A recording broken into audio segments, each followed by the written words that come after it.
Hello, welcome to Just the Dis. My name is Brian and we talk about Blu-rays here. And for this video, I am going to talk about a lot of Kino Lorber discs. I have some recent to older Kino Lorber discs. Included in this big group is some stuff that they are distributing as well and co-producing, I guess, through Scorpion releasing.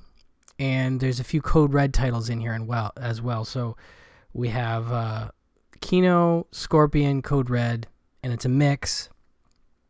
But a bunch of titles here I just wanted to talk about. I got a whole group from Kino here, and so let me get into it. I'm going to start with Mumford. I feel like I've talked about this one on the channel, maybe. But one of my favorite films from 1999, written and directed by Lawrence Kasdan. And I think one of his most underrated efforts. Although I feel like a lot of his filmmaking efforts, outside of maybe Body Heat, in terms of the films he made himself, are to this day a little bit underrated, which is too bad because he's a great writer and a good filmmaker. And again, this is one of the best. So this is a really interesting story about a small town that is taken by storm by a young man who calls himself Mumford. The town is called Mumford. He calls himself Mumford. He's played by the great Lauren Dean, who is really stellar in this movie. It's one of those movies you watch it and you go, why isn't that guy still making movies? And I think he is still, doing stuff to one degree or another, but just felt like he had a moment in the 90s there, and he's just really great. And so I miss seeing him in big movies, and I wish someone would bring him back in. But he has a great standout performance here. So he shows up in this town. He starts his own shingle as a therapist, basically, and he starts to sort of take on the town and the town's characters and their problems. And there's even two other therapists in town that are suddenly suspicious of him, and there is a certain air of mystery as to, like, what is this guy's deal? Where did he come from? And how did he end up here? And anyway, so you get to know the town and the people in town as he meets them. And they're all fascinating people. I'm not going to go into each of the characters, but one of them is this really rich guy played by Jason Lee who wants to hire him as his private therapist, and he's got his own weird stuff going on. And there's a very depressed, lethargic woman played wonderfully by Hope Davis, another actor that I love from this period. And so, he slowly gets to know them. They slowly get to know him. Maybe there's a bigger reveal about him towards the last act, but it's just an interesting dramatic comedy and an adult drama sort of film, the kind of film they don't really make for theaters as much these days, mid-range budget kind of movies. But anyway, so let me run through the cast really quick. Like I said, Hope Davis, Lauren Dean, Jason Lee, Mary McDonnell, David Paymer, Martin Short, Pruitt Taylor Vince, Alfre Woodard. There's a bunch more too. But anyway, definitely recommend this one. This is a relatively recent Blu-ray and had been unavailable on Blu-ray for a long time. And it has an interview with Lawrence Kasdan, which is really cool. There's a making of featurette. So this one I definitely recommend if you haven't seen it. Really solid stuff. Again, 99 was a great year, but this is one of my favorites from that year. Okay, here's one from Scorpion releasing. This is Inside Moves. And I'm pulling this one out because, A, it's a good movie, but B, as you can see, it's a Richard Donner film. We just lost Richard Donner really, really recently. And that was a big, sad point for me. I'm a big fan of his work, and I think, he did a lot of great stuff. 91 years is a good run, certainly. But anyway, this is a movie that I think a lot of people that know his work don't know. And it stars John Savage, David Morse, Diana Scarwood. And it's it's really neat. I don't want to call it like a heartfelt movie because it's a bit darker in parts than that. I mean, in fact, it opens with John Savage's character attempting to commit suicide by jumping out of a building window, multiple stories up, and he ends up hitting a car, and he sort of paralyzes himself. I can't remember how bad he's left crippled after the suicide attempt, and he starts hanging out at this neighborhood bar, which has a whole bunch of sort of colorful misfits, if you will, there. The bartender is played by David Morse, and it's a really interesting dynamic that happens at this bar. He's hanging out there feeling sorry for himself. He sees these other people that are kind of worse off than he is in a lot of ways, and they're finding a way to be okay with that. And so that in and of itself is an interesting dynamic. But then what starts to happen is that the David Morse character, there's like an open tryout for this professional basketball team. I can't remember if it's the Celtics or what it is now. And so he goes out to try out, and it becomes kind of a thing, and so everybody in the bar starts to root for him. So the story goes from this sort of like sad sack kind of story, and then it sort of shifts gears and becomes this other thing, but it's still that same other thing too, if that makes sense. It's still him dealing with, his own self-pity and trying to get over, whatever feelings he had that made him want to kill himself in the first place. But it's got a really great dynamic. It's really got a warmth to it that I really like.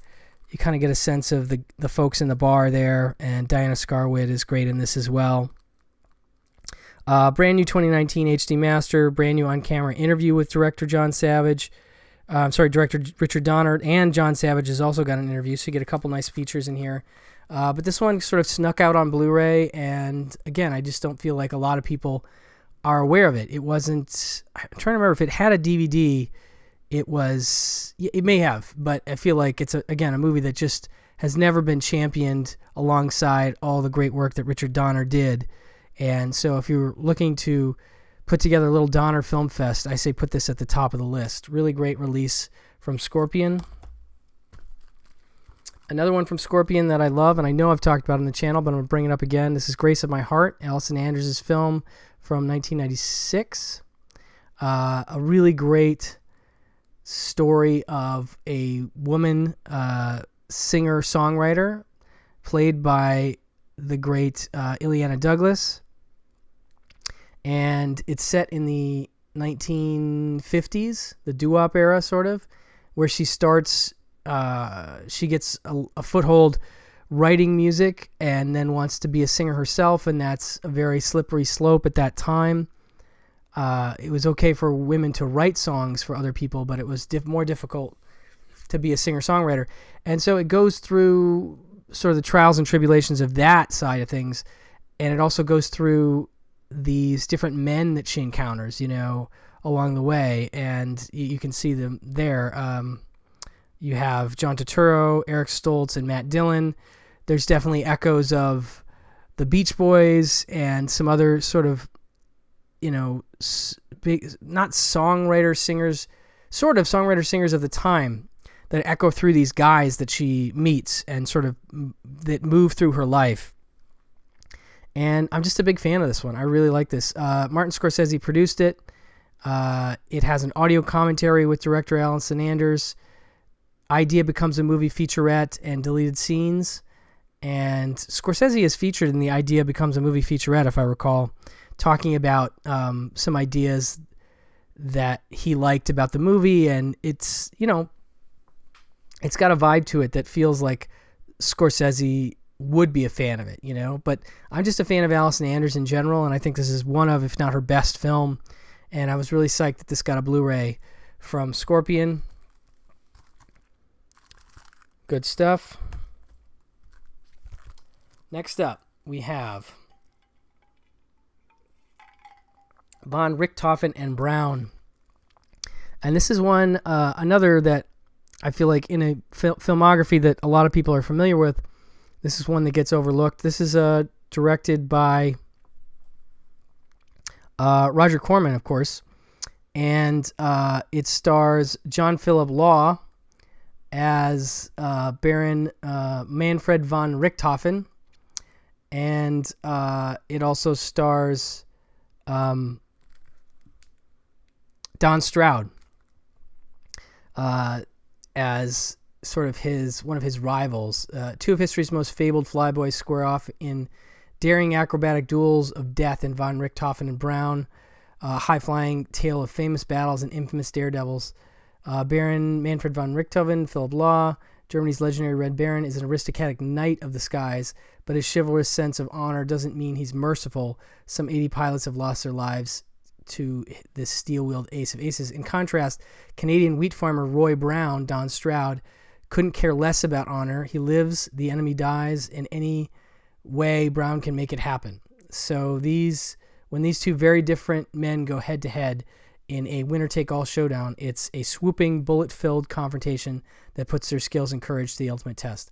So this is one from 1971. Again, I just don't think even people who are fans of Roger Corman talk about, because it's not the sort of schlocky side of things, if that's the way some people look at him. I feel like he's done some very good dramatic films, like The Intruder, for instance, which still really needs a Blu-ray, by the way. But this one is just really an interesting... I've always been fascinated by the Red Baron ever since Snoopy and the Red Baron, to be honest. That was what drew me in and got me interested. And so I think John Philip Law is an interesting choice to play him.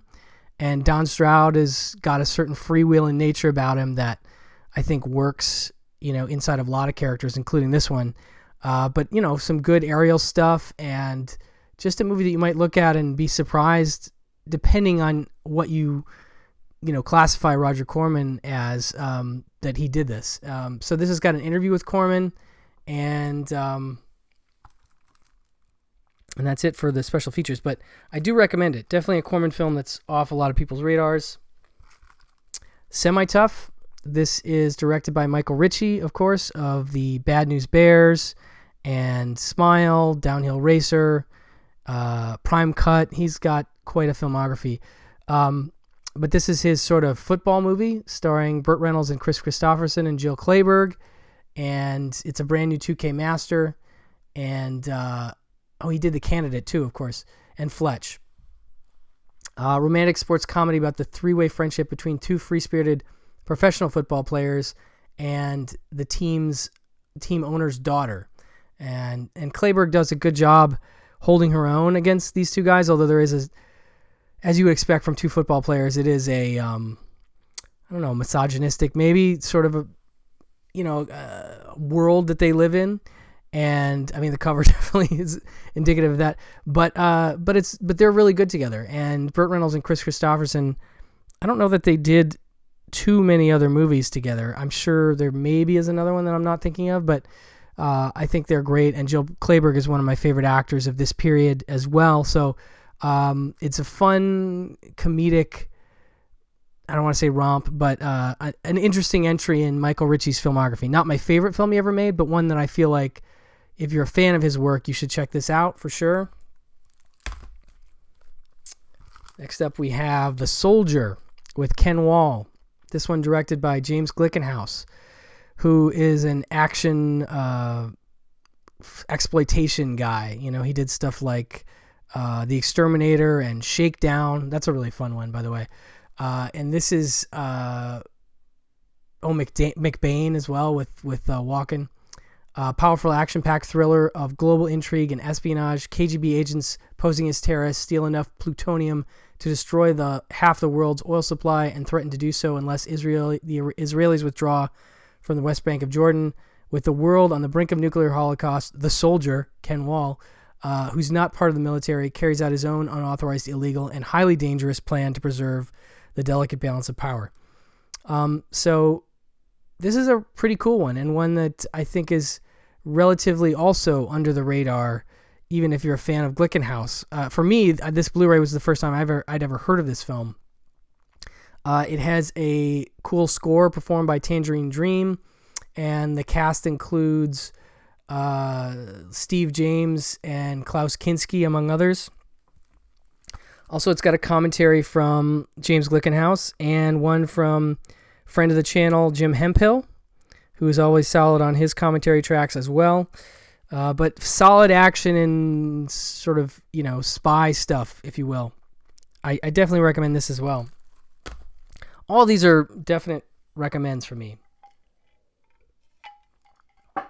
Okay, and this one especially, I know is a big one for Mr. Quentin Tarantino.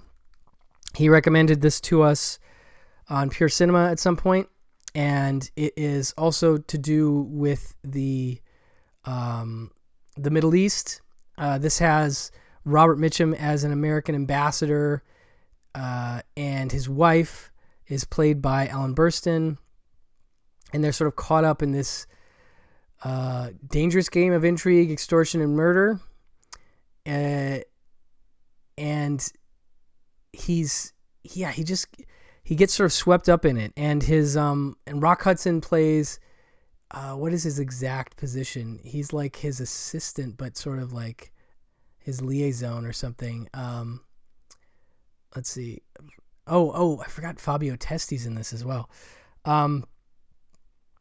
Yeah, I don't want to give away too much from this on this one, because actually I didn't know anything going away into it, and just the fact that Quentin was a fan was enough for me to be like, okay, I'm going to check this out.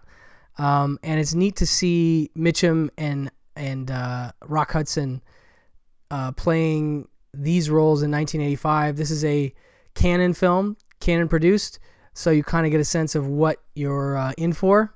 And there's some wild stuff in this, definitely. It's not like Invasion USA, or it's not some crazy action movie. It's much more of a thriller, and very politically minded thriller at that. But I do really like the cast a lot, and there's some racy stuff with Ellen Burstyn in this also. But directed by J. Lee Thompson, and I think if you're a fan of his work, especially with the Cannon Group, this will be something you will definitely dig. Okay, some more. To call this political would be a little tricky, but this is a fun comedy from Vittorio De Sica, I'm sorry. And I think Larry Karaszewski turned me onto this one. He did a Trailers from Hell a long time ago about it, and it's a very fun movie about sort of mastermind type criminal who, played by Peter Sellers, who's great, who gets this idea about there's this large cache of gold that he's trying to smuggle in or out of a certain country. And so he gets this idea that he's going to pretend to be a film director, and that he figures film directors and film crews, and generally when you're making a movie, people leave you alone.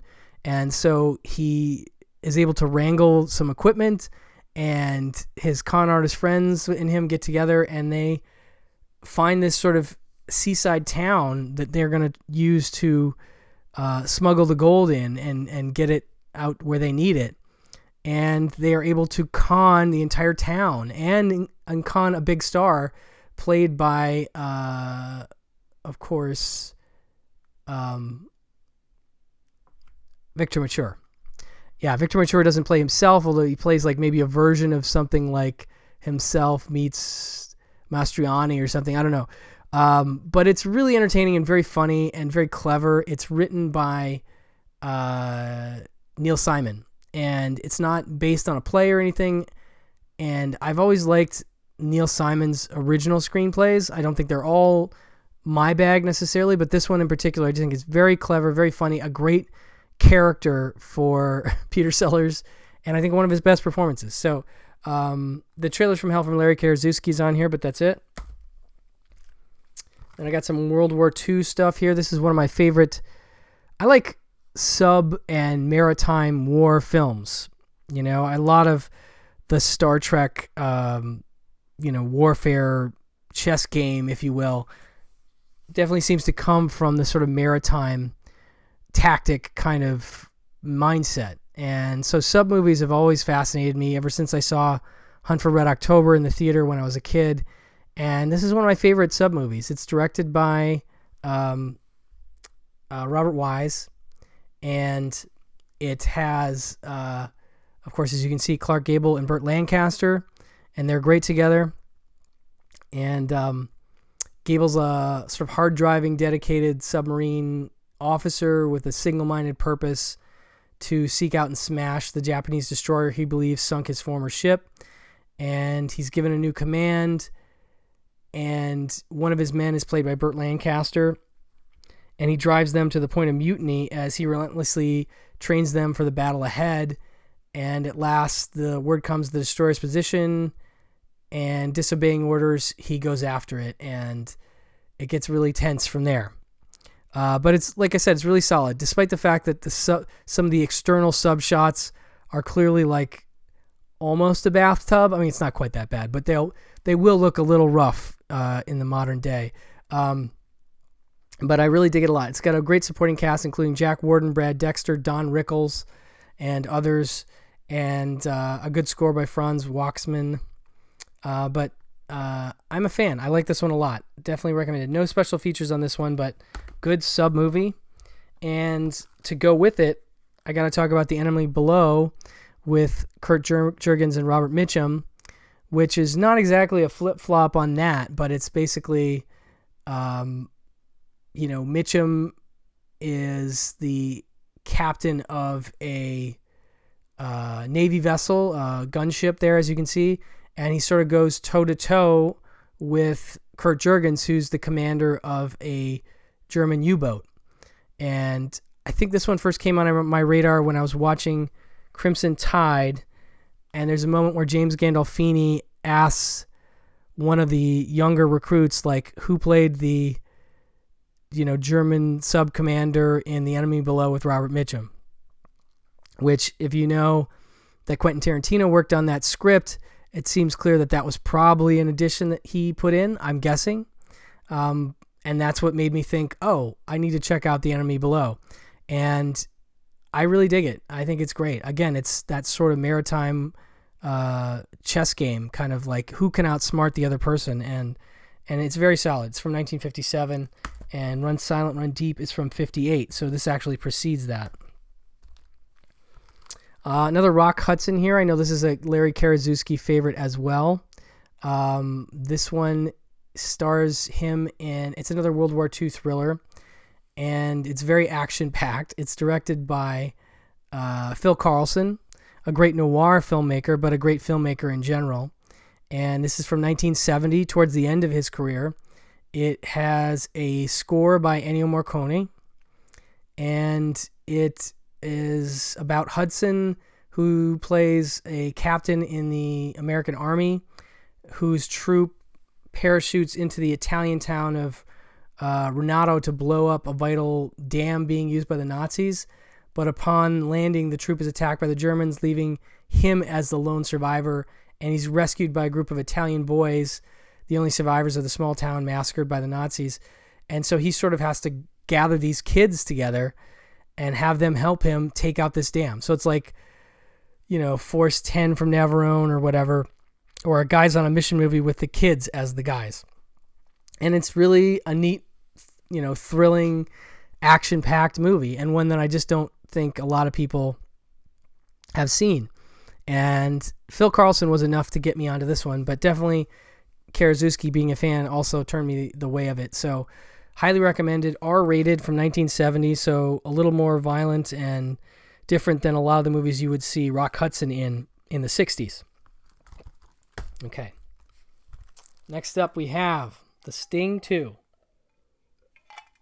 I know this one is sometimes the butt of jokes, and I know not everybody is a fan of it, but it is directed by Jeremy Paul Kagan, who did, I believe, one of my favorite Richard Dreyfuss movies, which is The Big Fix, a really great detective movie from the late 70s. This is from 1983.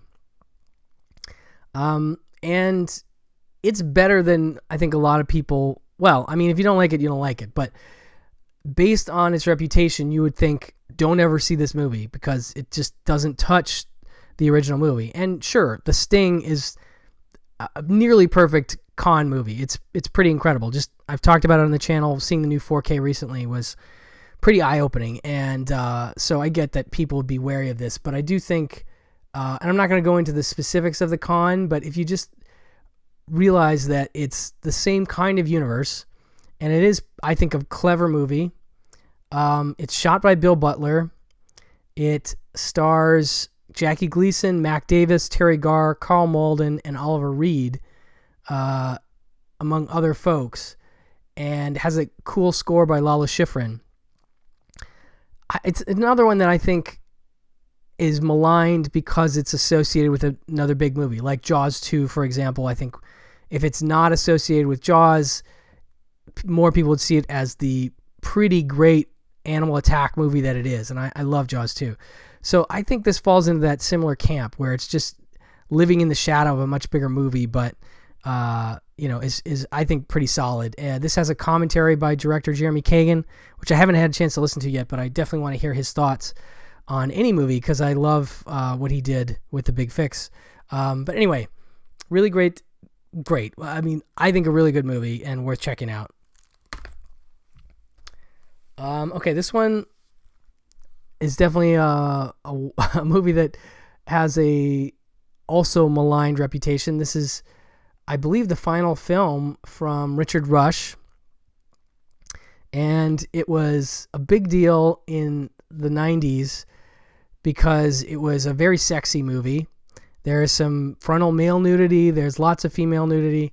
It deals with a therapist who, played by Bruce Willis, who in the first scene, he is having a not so great session with one of his patients, and she dives out the window of his office, which is on like a very high floor, and kills herself. And so he is, distraught and feels completely destroyed by this whole experience, and then feels like maybe he isn't cut out to be a therapist. He goes to visit his friend in LA, and his friend runs a therapy group. I think his friend's played by Scott Bakula, actually. And the therapy group has folks like Ruben Blades, Leslie Ann Warren, Brad Dourif, Lance Heinrichsen, Kevin J. O'Connor, and they're all really dark and messed up people that have a lot of problems. And so he sits in on one of those sessions, and he, sort of gets a vibe for them. And then, oh man, I don't want to spoil too much of where it goes. There is one particular twist that is not that hard to see coming.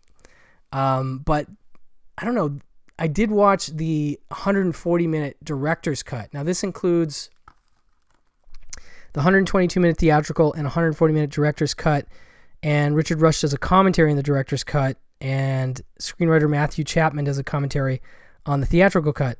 But this is one of those like erotic thrillers from the 90s that is definitely that was a big staple. I worked in a video store in the 90s, and there was just tons and tons of erotic thrillers, and not only in that sort of fringe straight to video world, but like big budget, big productions like this, with a big star, and there was just a lot more thrillers back then. But this particular erotic thriller vibe is something that's relatively gone now. But Richard Rush, really great director who did Freebie and the Bean, Psych Out, The Stuntman.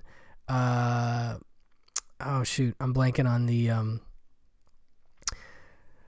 the Elliot Gould film he did. Damn it, that's gonna bother me. It'll come to me in a minute. But I was more impressed than I remembered being with the director's cut that I had never seen prior to this Blu-ray. So definitely worth a look, I think. I got to look up that other movie right now. Getting Straight. I got it before I had to look it up. Yeah, great counterculture movie with Elliot Gould, directed by Rush from the early 70s. Definitely needs a Blu-ray as well. And here's a great film noir, one of the great neo-noirs from the director of Red Walk West, that, of course, John Dahl, who is relative master of neo-noir. Between this, Red Rock West, which please, let's get a Blu-ray of that, and Kill Me Again, he did some really, really solid, self-aware noir films. And this one really got people's attention, especially because Linda Fiorentino is amazing. Like one of the great femme fatales ever in cinema. And she sort of hooks this relatively naive gentleman played by Peter Berg into like her drama, and Bill Pullman's involved. This is one I really don't want to get into the specifics of because it's best enjoyed knowing as little as possible. But, you know, lots of great twists and turns. And again, she is just so good in this kind of role. It's the kind of thing that you wish somebody else would let her do again. I mean, I feel like, you know, she was in some bigger budget movies after this, but truly one of my favorite things she ever did, and really, really worth your time. And this has a lot of nice features on this. This is a Scorpion Blu-ray, and it has an audio commentary with John Dahl, moderated by Nathaniel Thompson. Very good stuff. Art of Seduction featurette with Dahl, Bill Pullman, and the writer. Behind the scenes and deleted scenes with commentary, alternate ending with commentary. This is just a stacked special edition of a really great neo-noir. Definitely worth getting. And something kind of goofy, Terminal Velocity, which is also kind of a noir in a way. Charlie Sheen plays sort of daredevil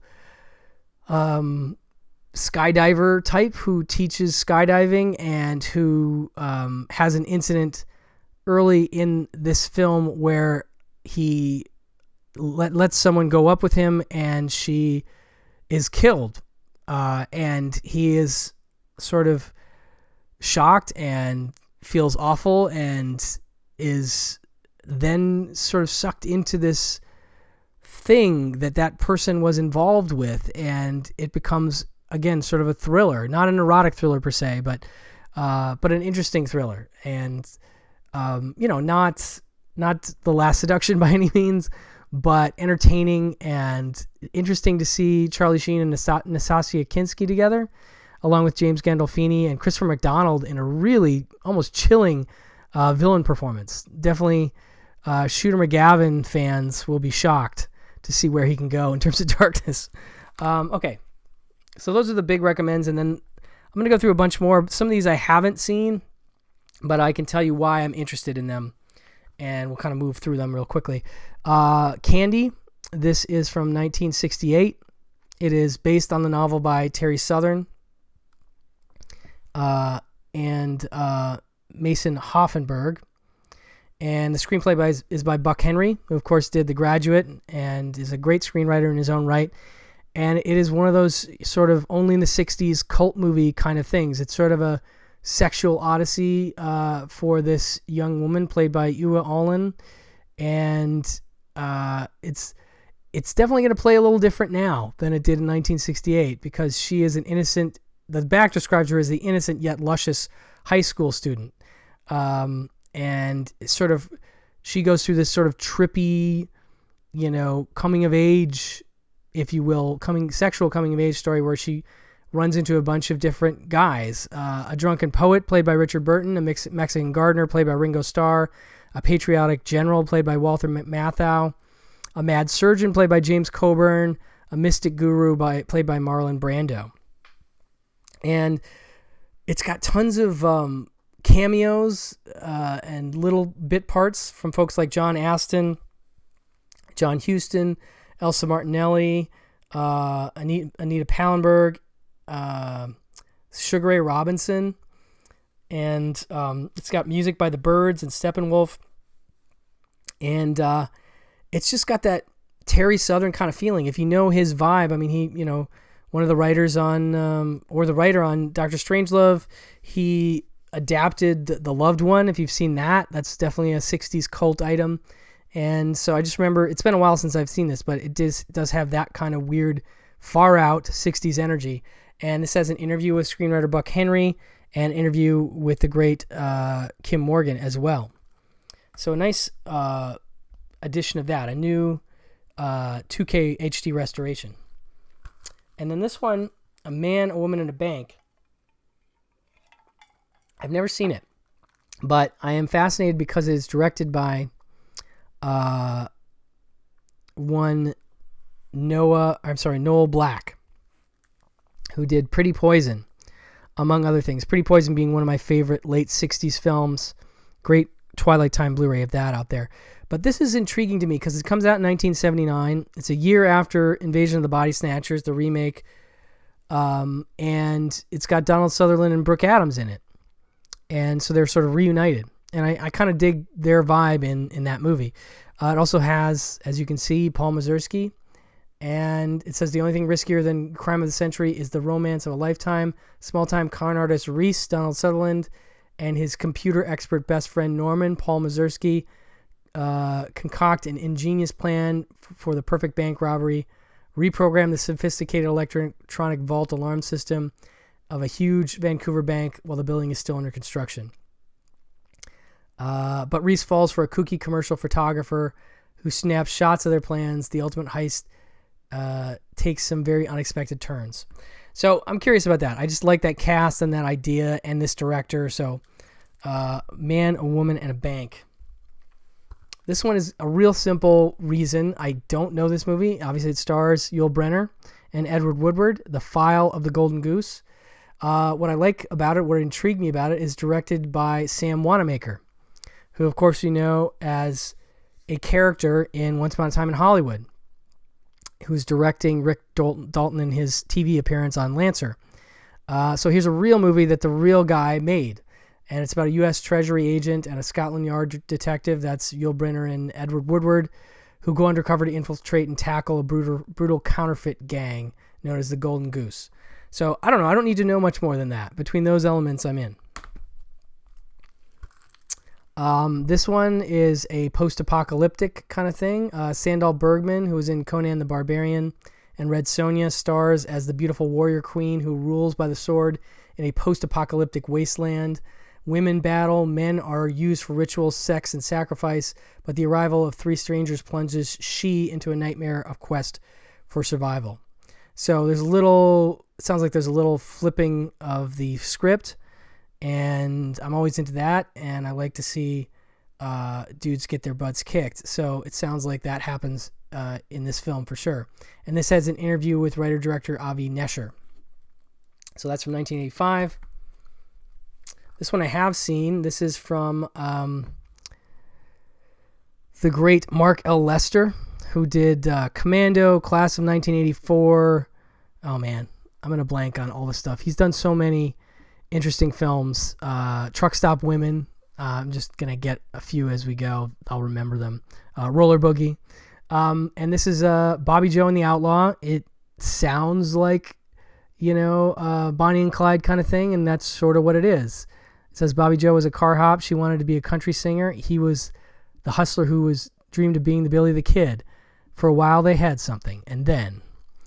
So this is a really interesting pairing. Marjo Gortner, who I like, but I'm just fascinated. There was a time when you could sell a movie with Marjo Gortner as your lead. It's obviously much more about Linda Carter, who may be pretty scantily clad in this film, if I recall. But it also has, let's see here, Jesse Vint, Belinda Belaski, and Garrett Graham. And it's written by Vernon Zimmerman, who is a director I'm sort of interested in. He did a couple movies that, again, I'm blanking on in the moment, but an interesting late 60s, early 70s guy. And so this is an AIP picture, and so it's definitely exploitative, but it has that sort of fun freewheeling AIP vibe in spots, but I remember it having some darker moments too. But they are an interesting duo for sure. Yeah. So Bobby Joe and the Outlaw. There's another one I haven't seen yet, but comes highly recommended from my friend Aaron Pinn. I always love to recommend Aaron's channel. Go check him out. He always talks about tons of great stuff on his channel, always up to date on Blu-rays and what's happening, and he's a big fan of this one. And it's directed by Nico Mastorakis, who did The Zero Boys, and actually he's gotten quite a lot of love on Blu-ray in the last 3-4 years, and this one sounds fascinating to me. Joseph Bottoms is this guy who has this sudden blindness, apparently, and with the aid of his girlfriend, played by Kirstie Alley. I just like the idea that Nico Mastorakis did a movie with Kirstie Alley and Keir Dullea, by the way. Keir Dullea is a top eye doctor, apparently, who fits him with an experimental device allowing him to see with the aid of a computer interface and brain electrodes. And as you can guess, I'm sure that doesn't go well. You know, there's also, it sounds like it says, meanwhile, a taxi driver taking young women up to their apartments, sedating them, and performing little fatal amateur surgeries is also going on, and their paths inevitably converge as the serial killer starts cutting too close to home. So you've like two things happening, and I don't know, with Nico Mastorakis, all bets can be off and things can get bonkers. So I am very curious to check this one out. It's a brand new 2018 4K scan of the original director's cut, supervised by Nico, and there's a featurette with Nico, and that's about it. But one that I've been meaning to see for a long time. This one came recommended from my pal Michael Ferrari, Cinema du Meep. He just knows all when it comes to the obscure 80s movies, and maybe this one isn't obscure for a lot of people, but this was one I hadn't heard of until this Blu-ray came out. And I remember I want to say I watched part of it, and it was kind of, again, a flip of the script on the sex comedies of the 80s, where in this case you have the girls being a bit raunchier. It says a young woman who also sings, Trisha Lee Fisher, who also sings the title song, is forced to attend a posh finishing school in the Mediterranean. She vents her anger by rebelling against the cruel and sicko headmaster when she discovers that she has been taking pictures of the students behind their backs. She teams up with the girls, including Patricia Arquette, to rebel against him. Co-starring Jolie Fisher and Dennis Cole. Now watch this comedy from a brand new 2020 2K scan of the original Interpositive. That's all the features on it, but if you're into 80s movies and the ones that you missed, which I am, this is the kind of thing I think you're looking for. So this is from 87. Definitely something that may be intriguing to some. And speaking of 80s, this one's from 84. Directed by Bobby Houston and written by him. I don't know him. Music by Sparks. I think that is relevant right now. This is a movie about a sort of a broken down orphanage called the Home of the Bleeding Heart for orphans. It's more like a prison in the way that they treat their orphans. And we see this kid being brought in at the beginning, and it's just like he's totally being dumped in prison. And they aren't treated particularly well. The kids are kind of out of control, crazy, as you can see from that sort of caricature. That's not inaccurate in terms of how this orphanage works. But, you know, it's fun. There's lots of goofy stuff with the kids and what they do to not get adopted. And like one kid like puts a condom full of water in his pants, and when the woman has him sit on her lap, he pops it so she looks like he's peed all over her. Just that kind of raunchy, low hanging fruit kind of humor. I do like the idea that when kids misbehave, they put them in the cooler, which is literally a giant, refrigerated room where all the kids have to sit around with food and a side of beef and stuff. And it's like going in the hole.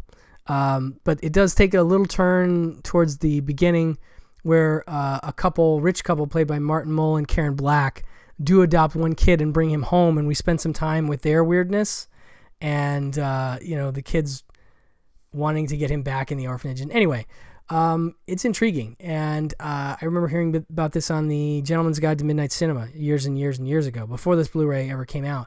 But definitely stuck in my head for a long time. And when I saw this was on Blu-ray, I was like, oh, this has got to be something I'll check out. And I could see this being something you saw as a kid and really sticking with you, because it is a goofy, raunchy comedy from that period, and they just don't make them like this anymore. Here's some more I haven't seen. This one is called The Fifth Floor, and it has a really interesting cast, including Robert Englund. It has Bo Hopkins and Diane Hull. That's Diane Hull right there. She is great in a movie called Aloha, Bobby and Rose with Paul Lamont. I really like her a lot, so that's part of the reason I'm intrigued by this. It also has Patty D'Arbanville, Sharon Farrell, and Mel Ferrer, Julie Adams, John David Carson.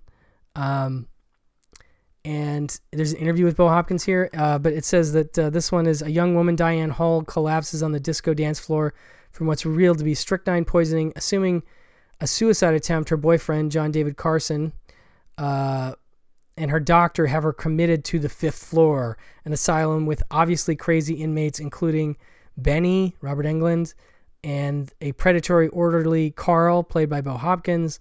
The problem is she's still sane, and her ordeal is just beginning. So yeah, this one is code red, but I kind of missed when I think it came out on Ronin Flicks too, a while back, and I usually, if I'm intrigued by the cast enough, I'll just pick it up. And for whatever reason, I didn't snag that one back then, but now reading it over, I'm like, why didn't I get this? This sounds right up my alley, and I love this cast. So The Fifth Floor, worth a look, I think. Another one I haven't seen, Stand Alone. As you can see, it says Charles Durning, Pam Grier, James Keach, and it's a death wishy sort of stand your ground, protect your home kind of movie. It says a World War II vet, Charles Durning, is pushed to the limit when it's a gang movie too. Well, of course, if it's a death wishy thing. When gang members and drug dealers take over his neighborhood in this 1985 action film, also starring cult icon Pam Grier, James Keach, and Burt Remsen. Yeah, I don't know. I don't need too much more than that. Although Charles Durning is a really interesting choice as your guy, but I totally buy him as a World War II vet. It looks like they slimmed him down a little for the cover there. Anyway, a movie I hadn't heard of, and again, a cast that intrigues me, and the sort of kind of film, the Death Wish type movie that I'm into. So I'm into it. I want to see it. So that's another one. I vaguely remember this, Death Before Dishonor with Fred Dreyer, Brian Keith, and Paul Winfield. I forgot they were in this. This is another Vietnam vet movie. I remember, I think. Fred Dreyer, of course, was on Hunter, the great TV show from the 80s. Is Gunnery Sergeant Burns, the hardcore leader of an elite group of young recon commandos assigned to be a security force in the strife-torn nation of Jamal. When a sadistic group of Arab terrorists hijack a cache of weapons and go on a brutal killing spree against the American forces, Burns turns to his own brand of diplomacy. The time for negotiations is over. And One Marine's private war has just begun. Directed by veteran stuntman Terry Leonard, and top-notch cinematographer by Don Burgess, who shot Forrest Gump, apparently. Rousing score by Brian May, who did Mad Max and others. Also stars Brian Keith, Joanna Pacula, and Paul Winfield, who I adore. Sasha Mitchell, Rockne Tarkington. Explosive action thriller filmed on location in the military hotspots of the Middle East. Brand new HD master. It has an interview with director Terry Leonard and producer Lawrence Kubik, as well as an interview with actress Casey Walker. This is a Scorpion releasing Blu-ray. I just remember this cover. It was a New World Pictures VHS, and I saw a lot of those in the mom and pop video stores I frequented as a young person. And so I'm noticing that I think like Bad Manners, for instance, is a New World. So it feels like Scorpion and Code Red are digging into the New World catalog. And I think that's great because, weirdly, they're not really being dug into as much as I would think, considering that a lot of people grew up with those movies. And here's another New World, if I believe, picture here, one that I haven't seen, called Toy Soldiers, with Cleavon Little and Tim Robbins. And I feel like this kind of movie we've seen before. It says, while vacationing off the coast of Central America, a group of college students are kidnapped by a rebel death squad who announced plans to execute the hostages.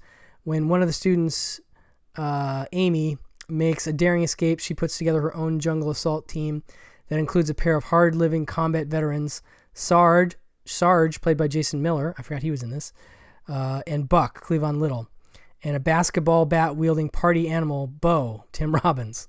Sounds like kind of the role he played a little bit in Fraternity Vacation, which is also a New World picture, so it feels like New World had a certain typecasting they were doing to Tim Robbins in this period. So yeah, this is, a bunch of folks become a sort of a commando team, and can they, take on the bad guys? That kind of a story, but it intrigues me definitely. And the back, Cleavon Little in a cowboy hat and everything, definitely has my attention as well. So this has no features, and it doesn't say if the master is even new. It doesn't mention that, but anyway, one that I've wanted to see. And another one that I brought up on the Kino sale video that I did recently, but I feel like I have to bring it up again, even though I still haven't watched it, just because it fascinates me that they are just the idea of fad movies, if you will, BMX movies, roller disco movies, things that are about a certain kind of fad. And this is obviously a much bigger phenomenon than that. Wrestling is still an incredibly big deal now, and it's lasted forever. So it's not really that, but just the idea that there was a time when it was hot enough that they, even smaller studios were wanting to get in the wrestling movie game, and this one seems to be a very pure wrestling movie.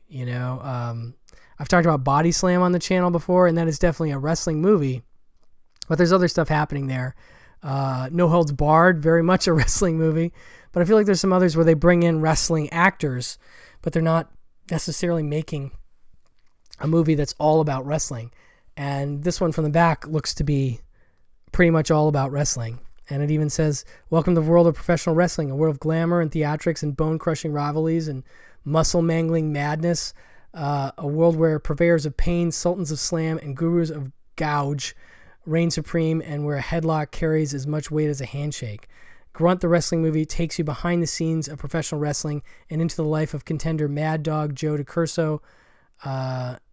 After a mishap in the ring, Mad Dog disappears and controversy develops around his mysterious disappearance. Some think he's dead, others think he had a mental breakdown. But for legions of fans, another theory, a new contender has burst upon the scene, The Mask. Is he really the Mad Dog making a comeback? So anyway, intriguing. And if you're a wrestling fan, or you were a wrestling fan in the 1980s like I was, this kind of thing feels like retro nostalgic for me, like something I should have seen and would have liked back then and will maybe like now.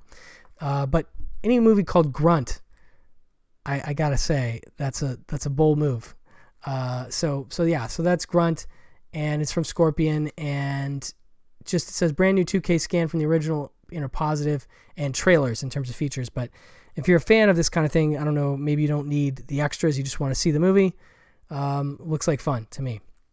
So anyway, that is a whole lot of talk about Kino, Scorpion, Code Red discs, and hopefully you enjoyed it, and maybe there's something in here you haven't seen and that piqued your interest.